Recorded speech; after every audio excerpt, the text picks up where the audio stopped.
Hello, this is Bekmiat Salita, and this is my final Chernobyl project. Chernobyl Art, Past and Present, an analytical journey of some Ukrainian and Chernobyl victims and survivors, and some others who have created art to signify the emotional value of the tragic event. So, the first question we have here is why art in general, and specifically why Chernobyl art? So I think art is very important because it is a form of self-expression. It has hidden meanings. So we'll talk about one piece of art in particular that has a hidden meaning, or at least it's a lot more discreet than other art forms may be. And that is to maybe avoid political and social conflict and backlash. And often art has an emotional connection to self. And then why Chernobyl art is because it's a tragedy, and I think art is a very beautiful way to express that tragedy and to express grief and emotion that people who have survived the disaster, or people who know people or have relatives who have experienced something similar or have passed away, unfortunately, due to the effects.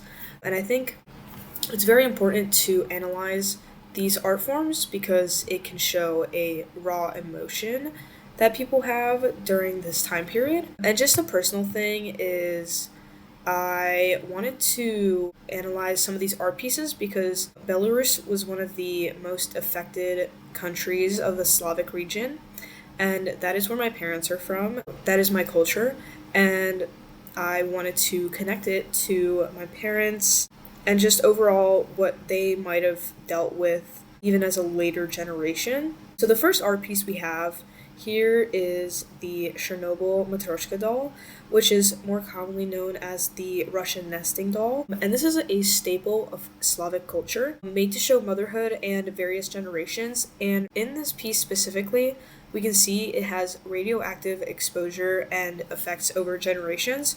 So, looking at the original nesting doll, we can see that it is a transition between a mother and her child, mainly, I guess, her daughter, because it's over multiple generations.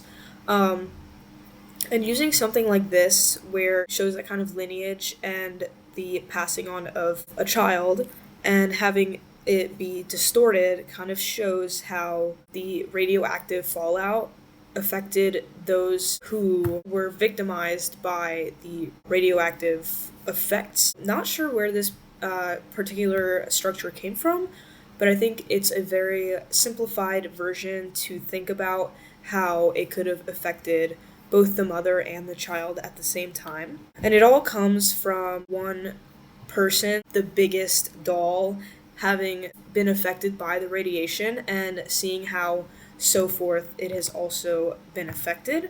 Next up, we have the third angel, which was made by Anatoly Haidmaka. I'm not sure if he was a Ukrainian artist, but it was installed as a part of a new memorial park in Chernobyl on April 26th. So that is going to be the 25th anniversary of the Chernobyl disaster. And just beyond the angel begins a memorial path, as we see on the left here, decorated with the names of the region's evacuated villages and honoring all those people who lost their lives, homes, and communities in the aftermath of the catastrophe. The name of the monument refers to local folk belief, which became popular in the region after the disaster and was rooted in a passage from the biblical New Testament. And I'm just going to read it for you guys here. And the third angel sounded, and there fell a great star from heaven, burning as it were a lamp, and it fell upon the third part of the rivers and upon the fountains of waters. And the name of the star is called Wormwood. The third part of the waters became wormwood, and many men died of the waters because they were made bitter. So in the English language Bibles, it translates to wormwood, but in Ukrainian and Russian Bibles, the name of the star pollen, a word that is used interchangeably for numerous plants. Chernobyl is one example of a pollen. As a result of the connection, many local Christians believed the disaster had been foretold by their Bibles. So this is kind of the angelic representation of Chernobyl and coming down and poisoning the waters, and it's kind of a symbolic representation of radiation and the radiation fallout. Next, we have the Chernobyl tapestry. So I really like this one because this one is more of a discrete sort of piece of art. At a glance, you couldn't piece it to Chernobyl unless you read the title. Chernobyl was the name of the tapestry. So this was made by a Belarusian artist, Alexander Kishenko, donated by newly independent Belarus in 1991 after the General Assembly called for quote-unquote international cooperation to address and mitigate the consequences at the Chernobyl nuclear power plant. So basically the meeting was focused on how they wanted to help Chernobyl financially and with governmental aid from the United Nations, which Belarus had just recently joined. So this is featured on the third floor of the United Nations headquarters in New York. Member states that donated art is exhibited on this floor. So the tapestry features angels, demons, lightning bolts, snakes, Madonna figure holding a baby, which is commonly used to refer to the Chernobyl disaster, and has a lot of religious undertones, which was very progressive because the newly independent nation of Belarus was still heavily under the influence of the Russian government. So this was kind of a form of rebellion, and as a thanks to the United Nations for helping them out financially, the gift displays humanism displayed by representatives of various countries. But unfortunately, not too long after the donation, the United Nations members canceled the pledge of $646 million in aid to the most damaged countries because of the International Atomic Energy Agency. They teamed up with the United Nations agency over 18 months to send 200 scientists to affected areas in Belarus, Ukraine, Western Russia for short visits. And the main mission of the International Atomic Energy Agency was to promote the peaceful use of nuclear energy. In 1991, it announced that they have found illnesses and diseases in Chernobyl regions, but nothing could be linked or attributed to the Chernobyl contaminations. Child cancer rates were more than 50 times higher than before Chernobyl. However, the United Nations rejected doctors' evidence from these affected areas and did not end up getting the $646 million that they were promised. So Ukraine, Belarus, and Russia ended up getting only about $8 million in financial aid. And in 1997, a similar repetition of history, $90 was requested for 60 projects, but only about $1.5 million was pledged to them. Once again, the gift displays humanism, and the piece of artwork itself had to be non-political. This is why you can't really see any political bashing or anything controversial, because it is placed in a peaceful organization, or what is considered a quote-unquote peaceful organization. But as we see, the United Nations did not provide these affected regions that needed the help, the proper financial help that they needed. So looking closer at the tapestry, we can see that the snakes represent radiation emitted by the reactor on the initial Reactor 4 explosion on April 26, 1986. Other godlike figures are featured as a future better life, and then showing an independence after joining the United Nations, having a voice for itself. They are not used to this because, once again, still under the strong influence of the Russian government, and they have very abstract symbolism. They need to, once again, be non-controversial politically. And the Madonna Virgin Mary is a huge motherly figure in the Bible and is quote-unquote going to nurture Chernobyl back to health. So for the next one, we are looking at the painting Modern Pompeii, made by Sergei Davidovich. And he was, I believe, a Ukrainian artist. It's made to kind of symbolize the ancient Roman port/trade city that was very busy until Mount Vesuvius erupted and the city was covered in ash overnight. So it's kind of similar to the Reactor 4 eruption and the city of Pripyat and other neighboring villages being gone overnight. We can see in the painting here that instead of Mount Vesuvius, it is the Chernobyl power plant, and instead of Pompeii, we can see that it is the neighboring towns and cities with the people evacuating. So it is a little exaggerated in the sense that they are running away, but I think it is mostly supposed to represent the eruption. So it's not completely accurate in the sense that people were very confused as to why they were being evacuated and didn't have as much urgency, but it is a good representation as the reactor being the volcano and spewing the fire and nuclear radioactivity, toxic gas 20 miles into the air, and how it kind of symbolizes Chernobyl and Pripyat being the jewel in the crown of 20th century American industrialism, as in they were using nuclear power in a very innovative way, in a very progressive way, and then basically overnight being turned into a problem city, quote unquote. And Pripyat is also relatively called the Atom City, so it kind of also has a significant nickname to it. Moving on, we can see in the Chernobyl zone, this was made by Belarusian artist Viktor Shmatov.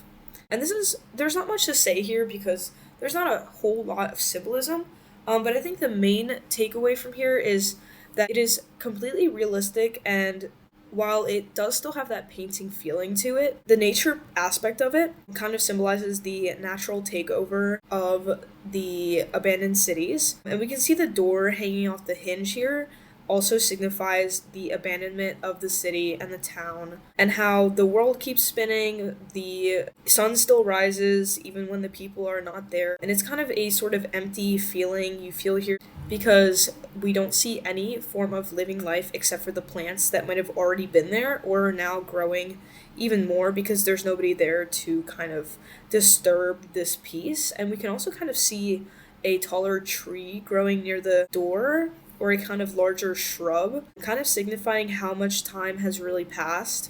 And there's no real decay of the houses here, kind of showing how the village is abandoned.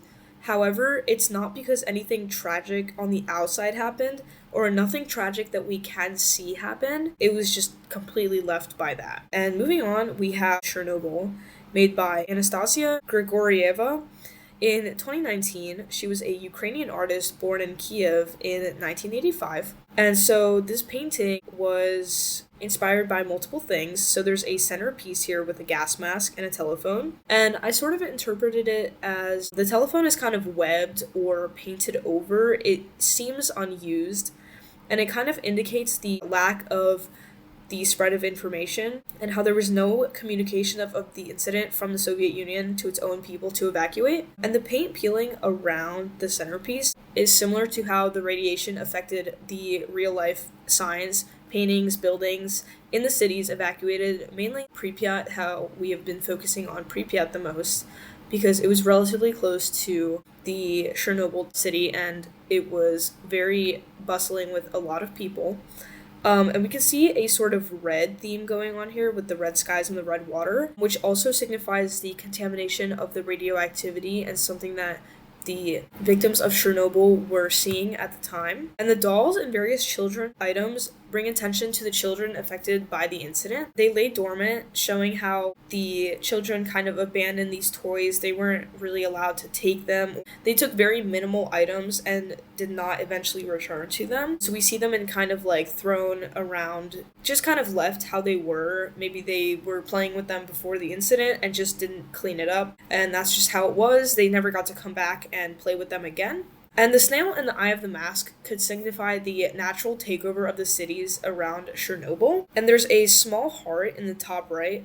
It says 1986, and it says here was an atom, kind of showing how the small atoms could produce such a large destruction, such as Chernobyl explosion, and kind of could also signify how Pripyat was called the Atom City as well, showing how there was an atom here, as in the nuclear reactor, and also how there was a city as well at one point that was very lively and had a lot of people in it. So everything in the painting itself is very desolate and untouched from the abandoned serene vision, and the snail symbolizes the life form left behind, unaware of what's happening, oblivious to what's going on, just continuing life the way it was before. And there's no like urgency. The snail is very notorious for being a slow-moving animal, and it's just left behind wondering what happened. Well, not really wondering what happened, but kind of clueless to what's going on.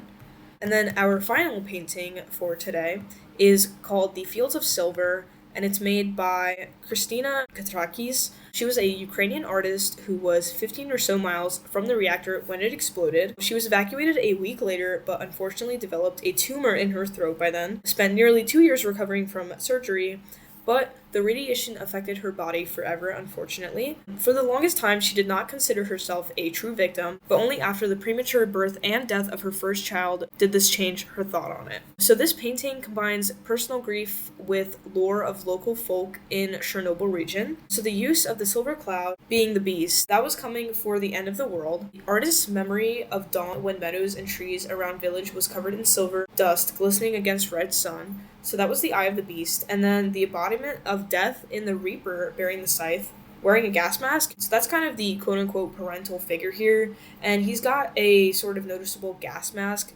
signifying the death of the Chernobyl victims rather than just being a Grim Reaper by itself. And we also see death leading nuclear energy, which is quote-unquote the ultimate direction it quote-unquote decided to go, but really it was being led by the Grim Reaper itself. So the author's childhood being quote-unquote swallowed by the beast's eye and the sky in general was kind of how the nuclear energy and fallout radiation affected her life and her body altogether. My interpretation was kind of, besides the landscape of Chernobyl in real life with the silver glimmer and the red skies, it kind of is more stylized and shows how the artist herself, her life, was being swallowed up by this silver beast of nuclear energy and how it's kind of enveloped her whole life and how it has affected her life even down to her newborn child. And that's kind of portrayed through the nuclear child as well. It could kind of signify how the nuclear child is, how it affected children as well. And the nuclear energy being led by death is kind of interpreted by how nuclear energy can sort of have a mind of its own and left unrestricted and unattended can result in it going whichever way it wants, like a child, and how it has a sort of innocent and childlike way of behaving. So the fact that the Grim Reaper of Death is leading nuclear energy shows how the nuclear energy ultimately led to the death of millions of people and affected people even to this day. This was definitely one of my favorite paintings just because of how bright it is and how nuclear energy is portrayed through these bright and bold colors and how it's very alarming, and it gives a more tangible experience to the radioactive fallout. Overall, all these paintings are very unique and have different purposes of portraying the Chernobyl disaster. Some of them are more personal, some of them are more drawing attention to the problem itself. But I think overall the art is very important to bring awareness to this disaster because I feel most people will look at art and picture what's going on, but in a way that is not exactly censored by the media. And some people, instead of reading about the disaster, will look at a piece of art and maybe be inspired or look at the same situation in a more similar or even rather a different perspective. And I think that is very important. I think everybody should look at art in a very specific way and also consider the past of the artist as well, because that will give a true meaning behind the painting itself and what it's trying to portray and represent.